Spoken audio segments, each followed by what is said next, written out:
నమస్కారం. సభాధ్యక్షుడు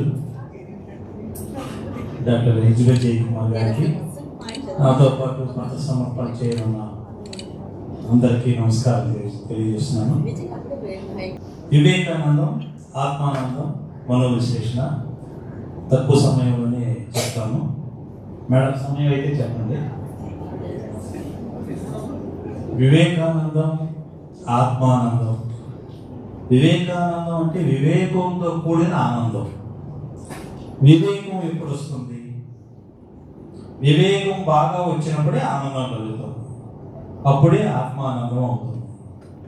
వివేకానందం మనిషి సగటు జీవిత కాలం 70 సంవత్సరాలు 80 సంవత్సరాలు ఉంటుంది. ఇన్ని సంవత్సరాల్లో వారి జీవితంలో ఆవేదనలు, ఆటుపోట్లు, ఆపసోపాలు, చివరికి పరిపూర్ణ జీవితం అంటే 70-80 సంవత్సరాలు గడిపిన తర్వాత ఆ మనిషిని కదిపితే ఏమిటయ్యా జీవితం అంటే, ఏముందయ్యా జీవితం, క్షణికం, అంతే లేదు. 60-70-80 సంవత్సరాలు జీవితం గడిపిన వాడిని ఒకసారి కదిపితే ఏమీ లేదంటాడు. మరి ఏమిటి సార్ ఏమి లేవంటారు? ఏమి లేవయ్యా, ఈ బహుబంధాలు, బాధ్యతలు అన్నీ నామమాత్రమే, ఏ తృప్తినిచ్చేవి కాదు. ఆత్మకు ఆనందాన్ని కలిగించే అంశాలు అప్పుడు మొదలవుతుంది పరిశోధన. అంటే ఈ 70-80 సంవత్సరాలు మనం సాగించిన జీవితం అంతా కూడా ఏమి లేదు. అసలు జీవితం మనసుకు ఆనందాన్ని కలిగించేది ఏదో ఉంది. ఈ బంధ విముక్తి కలిగి భగవంతుడా, అప్పుడు భగవంతుడి ధ్యానం మొదలవుతుంది. భగవంతుడు, ఆధ్యాత్మికత, ఇలాంటి అంటే ఈ బంధాలన్నింటినీ తెంచుకొని మనిషి ఆ దశలు చేస్తాడు.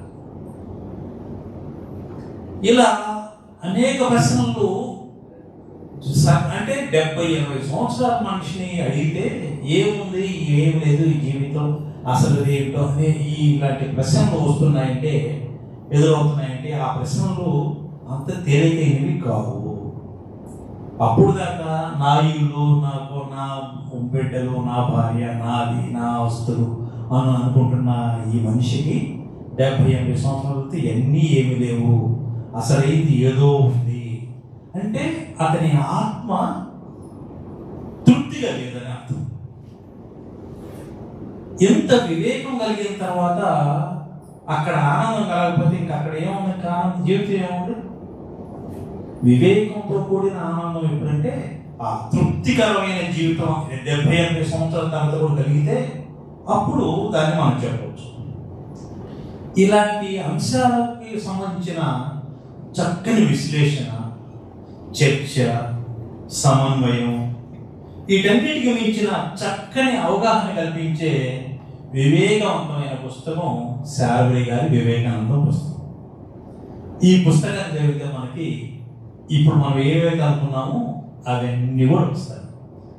వివేకానందం చదివితే ఆత్మానందం కలగాలంటే ఏం చేయాలి, ఎలాంటి మార్గంలో పయనించాలి అనేది శాల్వరీ గారు చాలా లోతుగా ఎలా అయితే మనం దాన్ని అధిగమించగలము. అందుకని దీనికి ఇంగ్లీష్లో బియాండ్ ఇంటెలిజెన్స్ అని చెప్పేసి అని పెట్టారు.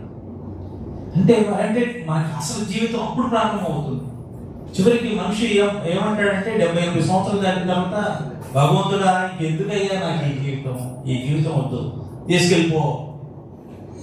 ఏమైంది ఇన్ని జేళ్ల ప్రయాణం, ఇన్ని బంధాలన్నీ కూడా?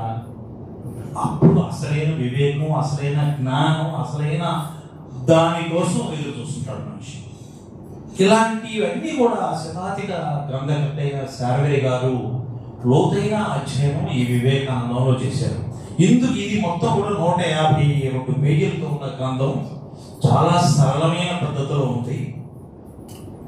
మాస్టర్ శాల్వరీ గారి రచనలన్నీ కూడా ఎలా ఉంటాయంటే ధ్యానం, యోగం, తాత్వికత, చారిత్రికత, ఇలాంటి లక్షణాలు.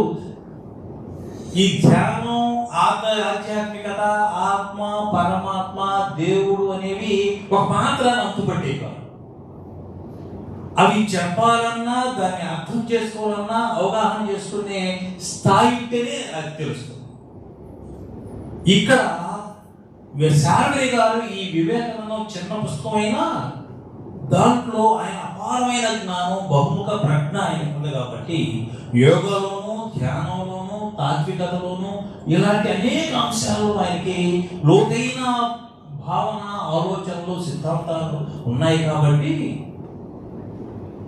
ఏ అంశాన్ని ఎంచుకున్నా అంత చక్కగా చెప్పగలిగాడు.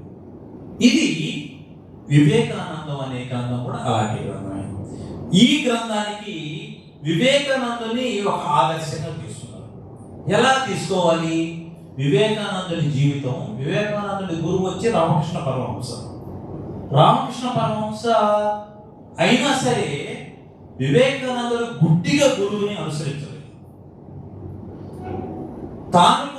తనకు ఏది న్యాయం, ఏది ధర్మం, ఏది సత్యం, ఏది అనిపించిన విధానంగానే తను నిర్మించుకుంటాడు. కానీ గురువు చెప్పినంత మాత్రాన మొత్తం చెప్పకూడదు అని సిద్ధాంతకరిస్తాడు శార్వరి గారు. ఈ వివేకానందంలో అందుకని చిత్రం మీద, ఆ అట్ట మీద కూడా వివేకానందని ఫోటో వేస్తారు అనమాట. దీని తాత్విక నేపథ్యం ఏంటంటే ఆయన జీవితం మనకి ఎలాంటి ఆదర్శం నేర్పిస్తుంది అని.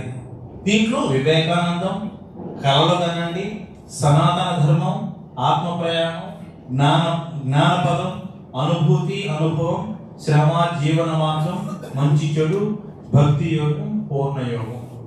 దీంట్లో మనిషి ఎలా ఎదగాలి, వ్యక్తిత్వాన్ని ఎలా అలవర్చుకోవాలి, ఆనందం, బ్రహ్మానందం, సచ్చిదానందం ఎలా కలగాలి, ఆత్మ పరమాత్మలు ఎలా చేరుకుంటాయి, చివరికి మనకు అసలైన ఆనందం ఎలా కలుగుతుంది అనే మార్గాన్ని ఈ రచనలో చక్కగా చూపించారు. ఆ వెనక వచ్చి నిలుచున్నారు కాబట్టి ధన్యవాదాలు.